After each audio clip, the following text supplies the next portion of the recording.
get to the bottom of what's truly healthy in this crazy, complex world, so you can take back what is rightfully yours. Welcome to the Health Sovereign Podcast. This is your host, Logan Christopher. Welcome back. Last week, we covered the root causes of health and disease with my guest, Dr. Steve Young. It's an amazing conversation that really dives into some health topics, an area, root cause, that most people are not paying enough attention to. And now we move forward with how does this play into the future of medicine? We have some crazy technologies on the horizon. How is this going to play out for us? So let's dive right back in. And even with AI, right? So let's discuss AI a little bit. It has a huge potential for helping things, even understanding root causes and helping us get to this other thing. But I'm also worried, like the biggest AI players right now, Google, Alphabet, they are working with GlaxoSmithKline right now. They're looking at bioelectronics. They're looking at these things and seeing that, oh, Google is now censoring alternative health information. If these people control the AI, then that just leads us further down the path we're already going. So not such a good way. Yeah. AI isn't, right? Think of it as it's an intelligence. It's like a more efficient, effective, comprehensive way to do what we tell it to do. Mm-hmm. And we point it in the direction it would do it better, right? And right. Yeah. So in my mind, they're still pointing in the direction of let's make our existing system better, more comprehensive, more efficient. And there's all kinds of cases like IBM, where they spent, I think it was 300 million or 400 million on Watson to try to make healthcare better. It actually didn't work out so well because they're still just making the current, what I believe, right, we believe is a broken system, more efficient, more effective, and all that stuff. It's going to be an accelerator for it, essentially. It's an accelerator, exactly, right? It's like a catalyst, just makes it just still pointing in a direction that to me is not the most serving way to enhance human health. And so I believe it goes back to let's apply AI towards the other side, right? Which is how do we enhance healing and adaptation? Okay, so let's go there. We've clearly said that there are problems if we continue with just ever more advanced technology moving forward in the same direction. So bypassing the system. And it may sound like we're anti-technology here, that is not the case. I like to think of it in terms of, is this technology in alignment with nature, like with our biology, with all these different levels? If so, then it can really rapidly accelerate healing and whatnot. But if it is based on faulty assumptions, based more on profit than, let's say, health and healing and biology, then that is where we run into troubles. Yes, I believe, we are one of the people that's doing this, which is building tech and leveraging tech to align humans more with themselves and with Earth, right? Versus separating and relying on technology. And so, I think that's where the future is at. Science and technology isn't a bad thing. It's just like we talked about, it's just a tool. And it's, it's like a hammer. We can decide what we want to do with the hammer. We want to hit people over the head with it, or build constructive things, or hold the hammer and feel the steel and be more in tune to ourselves because of the sensations. Right, we get to decide whatever we want to do with the tool. Yeah. So I feel like there's a lot of opportunity in using AI and technology in the whole healing adaptation side versus disease treatment management side.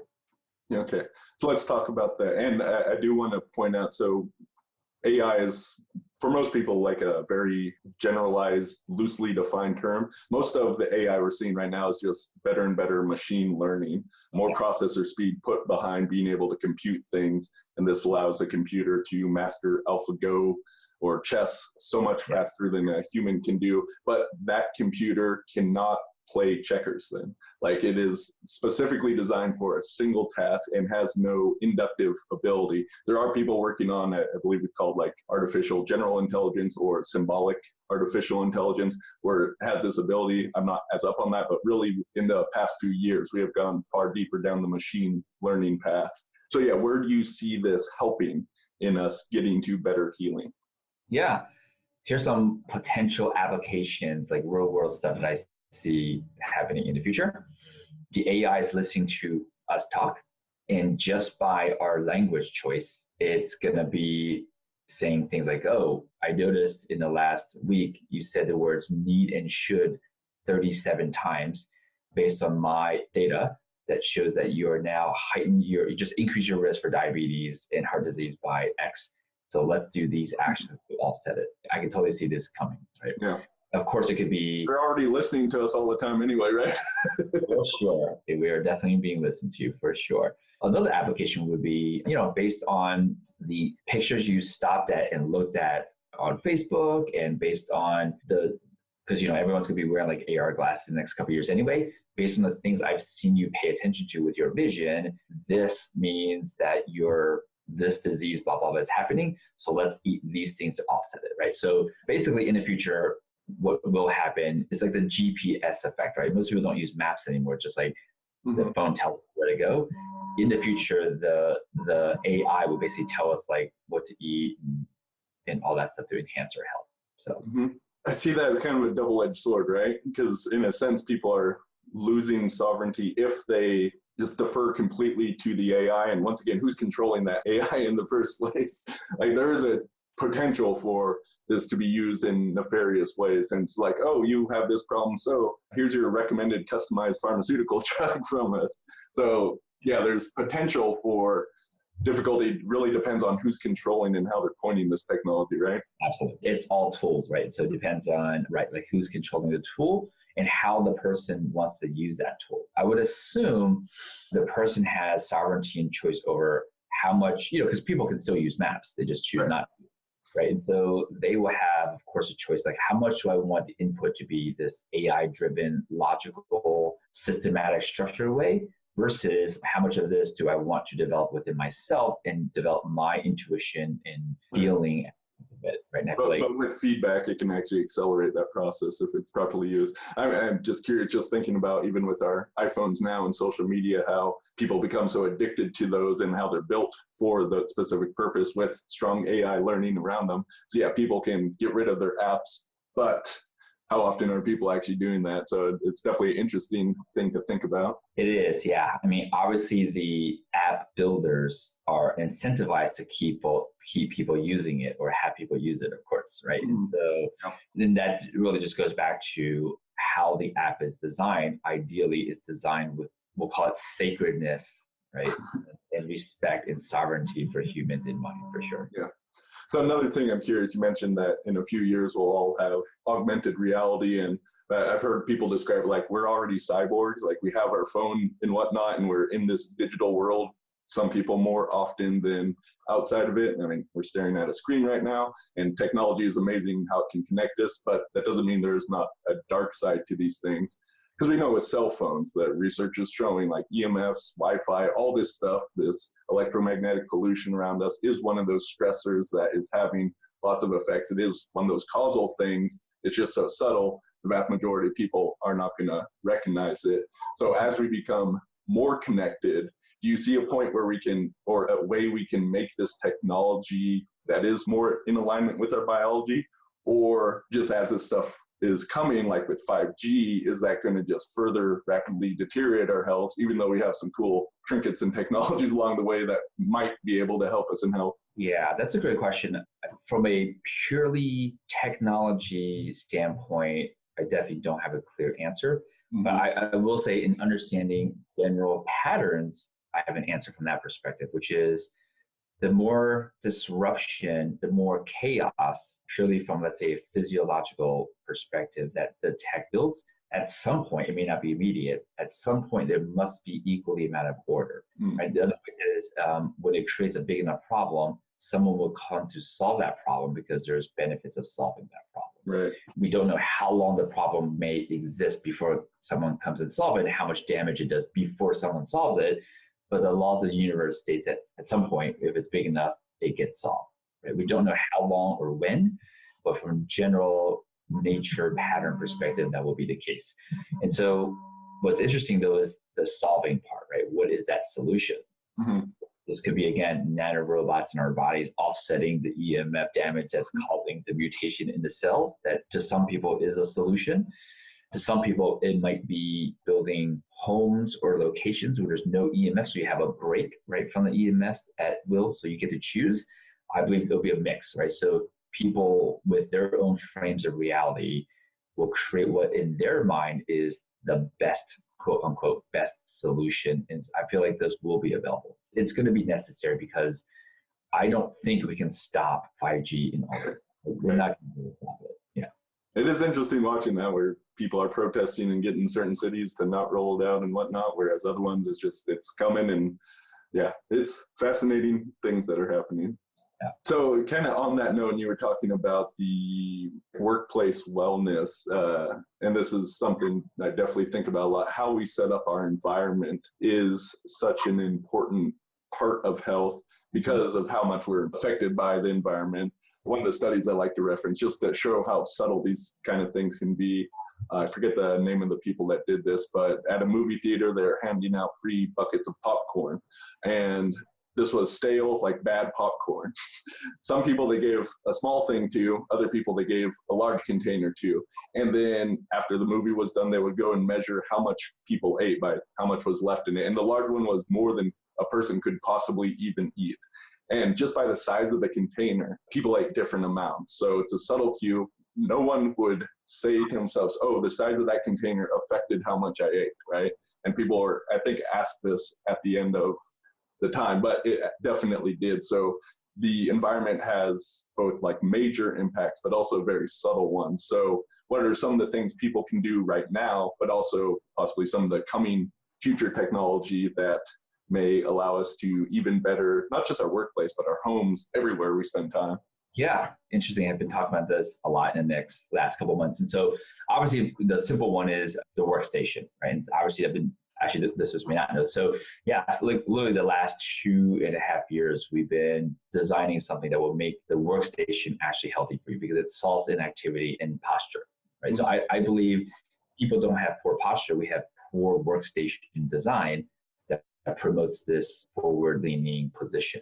Mm-hmm. And so basically you want your body to be moving. Some people think standing at the standing desk is much better than sitting, but if you're standing still at the standing desk, you still have inactivity. Mm-hmm. Right? So you ideally want your body to be moving rhythmically here and there throughout the day. It doesn't As you can see, I'm wobbling on my stand-up desk wobble board right now. Perfect, right? So some kind of rhythmic movement because our joints gets its nutrients and circulation from movement, right? So if we're not moving just purely from a joint perspective, it's basically starving to death, right? And so you want some type of movement at your workstation. And the other one would be conceptually in our environment, anything from lighting, right? So static, like I said, lighting may not be the best.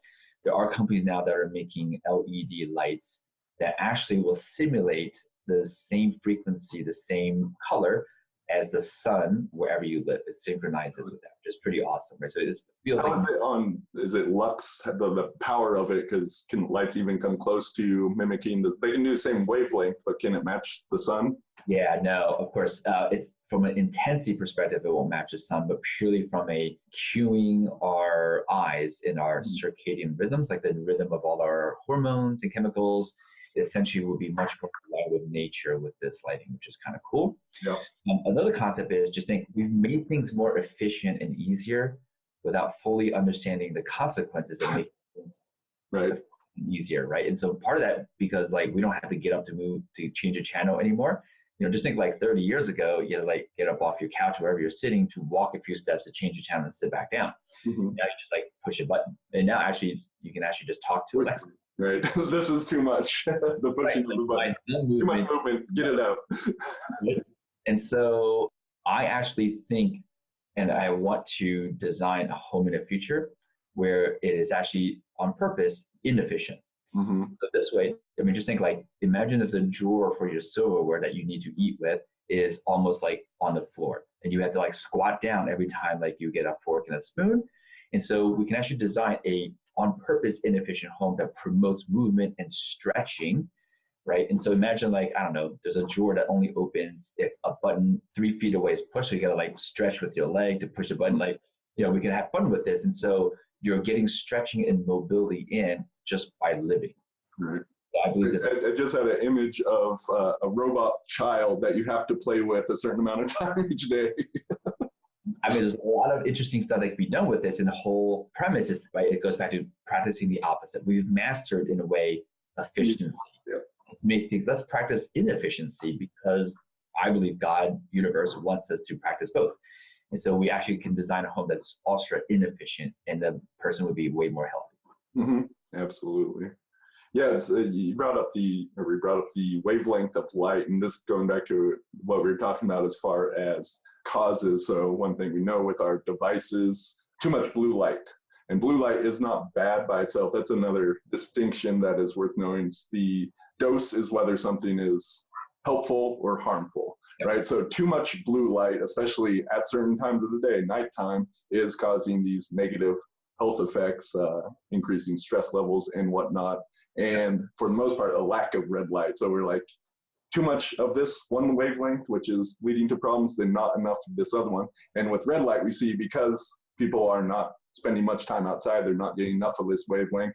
Using red light devices has some very beneficial effects across the body and even the eyes, right? You were saying that this is helping. It's a balancing factor, essentially, is what it is, right? What's fascinating is you have some of these, we'll call it health gurus or hackers, telling people to wear blue light because, like, it's bad. Right. And so people wearing blue light blocking glasses like all day. And like there's actually direct research showing that would cause depression. I mean, that's what seasonal affective disorder is, right? It's like lack of light, blue light, going into your eyes. So I for sure recommend if you're going to block blue light, at nighttime. Once the sun goes down, put on your blue light blocking glasses or minimize screen time, whatever. You don't want to block it all day. It's the extreme. It's the opposite. It's too extreme. It's going back to alignment with nature, right? What did we grow up in as a species? And it's the signals from the sun and the stars and whatnot. And it's the same thing with sleeping. In most cities, absolutely, I think blackout curtains are really essential, and get the devices with the various lights outside of your room, turn them off. Don't sleep next to your cell phone, airplane mode, all that. But I also wonder, are blackout curtains a good thing if you are blocking out star and moonlight? If that's the only lights that are around, what kind of effect is that having? And if you were to sleep outside in that, how would that be changing us as well? So it is, often, we see this as bad, let's overcorrect. And now we're having problems with that, let's overcorrect back. And across the pendulum we swing. I've always thought about, I know a lot of people do, I know one of our friends posted on social media, this entire kit that he uses to block out all the light in the hotel room when he stays and travels. I'm thinking, why not just an eye mask that kind of just blocks it up on the eye? Well, it does get in your skin too. One of the studies was looking at, because we have photoreceptors on the skin as well, but then you're under the blankets and whatnot. So Or just to pack an eye mask. And so, there's definitely lights are bright in the hotel room. So I've definitely done that. Throw pillows over the alarm clock and whatnot. Yeah, it's like you said, there's a tendency to we have such a subconscious input from mass media of more is better.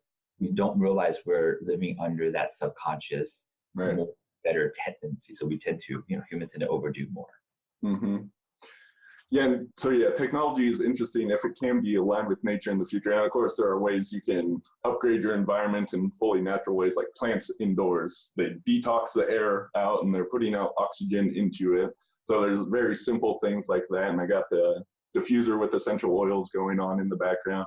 Very simple things that can be done that, once again, it's so much of health is about the subtle effects. So we can see gross things that are, you get a whole bunch of mercury in your mouth, you're kind of, that's going to be a acute problem, but little exposures to things just over time just compounds and compounds. So we can look at the big steps we take, but also just the subtle things that are just reinforcing health hour to hour by both adding in those good things or the useful, helpful nutrients, whether this is physical or mental or emotional, whatever, and also detoxing or supporting the body and detoxing those things that need to be detoxed. Yeah. And like you mentioned, if there's a heightened acute input of a stressor, then in that specific situation, the response must require a heightened input or output, I guess, of a solution. Yeah. For most people, it's more of a gradual thing, right? So it's equal and opposite reaction phenomenon. Like for most people, the beneficial thing is this very gentle, sustainable, long-term, very easy to integrate in your life process, and not like a super rapid, massive thing. So the analogy I've used before, because Western medicine has its place and it's ideal place is emergency medicine. So if your arm gets torn off, don't go see a shaman for that, or a homeopathic, not the proper use of that. So yeah, over intervening, understanding the right time to do the right sort of intervention. And on that note, I see that with detox, because so much what we're talking about here, that is such a crucial part. And so people will do the 21-day cleanse and whatnot. They'll do this huge thing, and there's a time and a place for that. Perhaps most important is how can you be supporting your detox channels on a daily basis, just keeping those open and not overburdened by constant new supply, just pouring in the toxic water into the cup. How can you allow that to operate better? Yeah, for sure. When we work with some of the entrepreneurs that we work with, because we have the results, and so we see. Just to give them an idea, the test will show, for example, let's say if you have 5,000 parts per million of a chemical, you would be at the 95th percentile, right? That means you have more of it than 95% of Americans. Mm-hmm. Most people that we test, 90% of the people that we test, they'll have numbers in that range, 10 to 12,000. Keep in mind, 5,000 is already 90%. It's funny, it's almost hilarious because the graph doesn't even have, it's outside of the bar graph. They couldn't even, they had to make a whole new thing because it's outside. Yeah.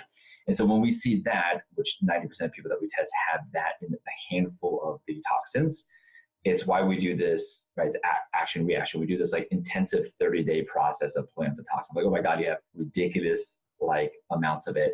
And then from there, it's a multi-month process of how do we now gradually shift your relationship with food and add in the things that are supporting a detox process. Mm-hmm. Absolutely. Understanding the difference between acute toxicity and chronic toxicity is important. So we know, you get too much mercury, you need some in an acute thing that can kill you instantly, but just having certain high levels that once again may manifest as cancer, all these different things depending on where it is in the body and all these different factors that are at play there, and how that then loads the other systems of your body. That's going to disrupt the hormones, it's going to disrupt your gut, all these different things. Yeah, it is again, once we get detailed into some of this stuff, it can be complex. We usually recommend as a shotgun approach that would apply to most Americans is a general process of about 30 days to pull the toxins out with some type of general slow transition into healthier and healthier eating. And while all that's happening, of course, start to replace your personal care products with the non-toxic versions, basically. Mm-hmm. Most Americans don't realize, I was just talking to someone earlier, I was like, hey, did you know that when they develop a new chemical, they're allowed to put it into the market and they only pull it once it kills a bunch of people? Yep. People don't realize that's the law. Prior to the last administration, they passed a law that says, okay, all new chemicals, we'll probably benefit from making sure it's safe before we put it out there. But they grandfathered every chemical prior to that law as being allowed. And 99% of those chemicals have zero testing on human safety. Right. And when they do find and actually pull something, usually there's a chemical that is almost exactly the same with the same kind of effects that they replace it with. BPA and other bisphenols, then DuPont with their Teflon pans, what was it called? Forgetting the name of the chemicals there, but same sort of things there. It's horrible effects, let's get rid of that, but we'll replace it essentially with the same thing. Yeah. The world we live in, which is why it's so important to understand the root causes, understand how you can really support your body. Because here's the truth, because of the world we live in, you cannot completely get rid of toxins. And even if you did, one, they're still in food to some degree, you're eating plants, there's toxins in those, which is why you can overeat thing, and the whole dose is a poison thing is true, but your body is also producing things itself.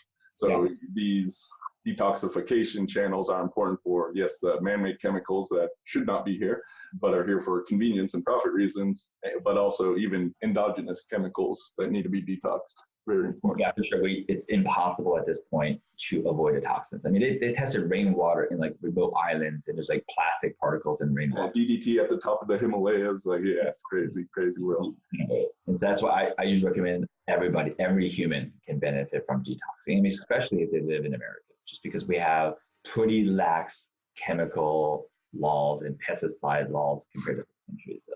Yeah, and so once again, that is, especially if you get testing and you have some big issues, do some more intensive process, but also look at what you can do in your daily, weekly routines and lives to really support that stuff. Well, Steve, we're coming up here at the end. This was a lot of fun. Where would you like to send people? People are listening. They find you're amazing guy. Where do you want them to go to find some more information or learn more about what you're doing? Yeah, so for general health stuff, I have stuff posted on my personal blog, which is at drsteveyoung.com.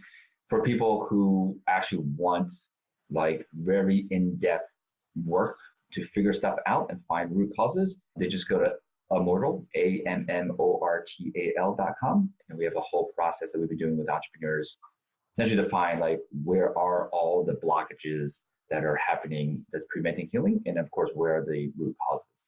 Yeah, and I just want to say, so the stuff we talked about here, imagine all of that really kind of applied to you as far as diagnostics and different methods of looking across the different spans of levels, and then similarly integrating that into your life across the different levels. It's very cool stuff what you're doing, and I know you're getting some amazing results with people doing so. Yeah, thanks. Yeah, it's exciting to, it's like I've been looking at this for like 30 years, right? So it kind of gets slowly formed into this framework and then applying it and seeing like the impact it's having on people is pretty magical. Absolutely. Well, thank you so much, Steve. This was a very fun conversation. I hope other people enjoyed it just as much as I did. Awesome. This is thepodcastfactory.com.